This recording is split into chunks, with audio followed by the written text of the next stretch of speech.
I believe that a lot of agents have this mindset that they can only be as good as the top agent in their market. And sometimes that's like being the smartest kid in the absolute dumbest class. It doesn't mean a whole lot, because if the top agent in your market sells 50 homes a year, you being number one may not mean that much. It may mean you're just selling 51. What I want you guys to do is to think bigger. I want you guys to think about, how do I be the top agent in the nation? How do I be the top agent in my company and my brokerage? And when I started out, my goal was to be the top agent in my office. And then it was the county, then it was the state, and it's the nation. My goal is to absolutely always be improving.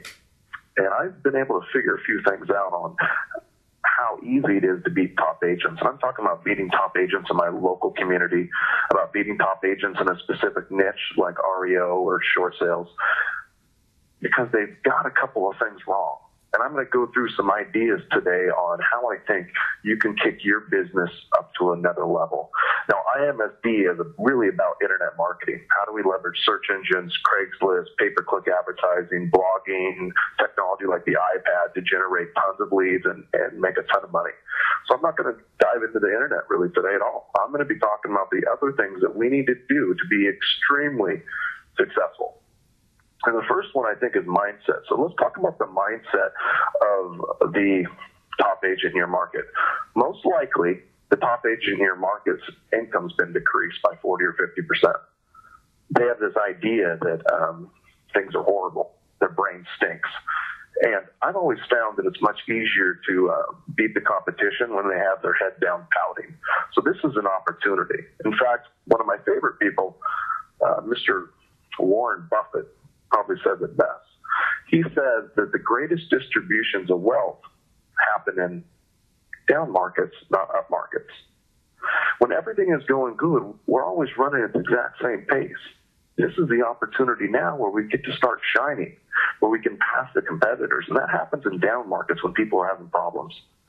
Since the market changed, I've been able to double my business almost every year. We've never had a business where we sold less homes. And we're going on our 7th year into real estate. My goal is with my coach, and we'll talk about coaching throughout the call as well, is I'm going to double next year. So how do I get from 500 to 1,000 transactions? And we're going to have to start thinking about some of these things that we're going to talk about in this call. Here's this cycle that I see real estate agents doing, and I've done it a fair amount myself. We go and we spend money on something. Let's say a website or some new tool or radio, whatever the case may be, and we get no results. So we stop spending on it, and then we switch to something else. The reason that this is a failure and a mindset issue is because most things are long-term ROI. It means your return on investment doesn't come right away. For instance, internet leads, they may not start buying for 3, 6, 12, 24, 36 months. We're selling homes to internet leads that we generated 5 or 6 years ago. The question you have to ask is, if you're going to commit to doing something new, something that we're going to learn on the call today, are you willing, do you have the resources, time and or money, to give it enough time to get the real ROI? The next issue that I see is agents go out, they spend money on something, product X. They get no results. They keep spending the money on X, and then they go broke. I call this the phone book, the newspaper, and the real estate magazine approach. Yeah, I got to keep doing it because I've been doing it for a long time, and everybody I know, they expect me to be there. Well, that's just flat out stupid.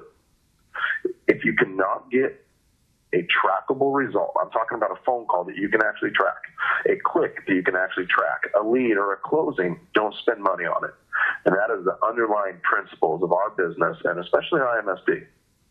The next thing that I like is agents go out there, they see a competitor doing something. Hey, the top agent in my market has a billboard. So we're going to go, I'm going to get a billboard. We get no results. Then the competitor stops doing it. So you stop. The issue with that is that you normally go off and then copy what the competitor's doing next. And the competitor, when you copy them, they've probably never done anything to track the results. So you just keep on copying bad behavior. I want to make sure that we stop that. You want to be the first person in your market doing things. I want to be on the front of the wave. My competition is out there copying what I did a year ago. They're not even thinking about the stuff I'm working on now because it's not even in their eyes. You've got to always be a step ahead of them. The mistakes that I see top agents making are ego. They think nobody can beat them. I'm the top agent.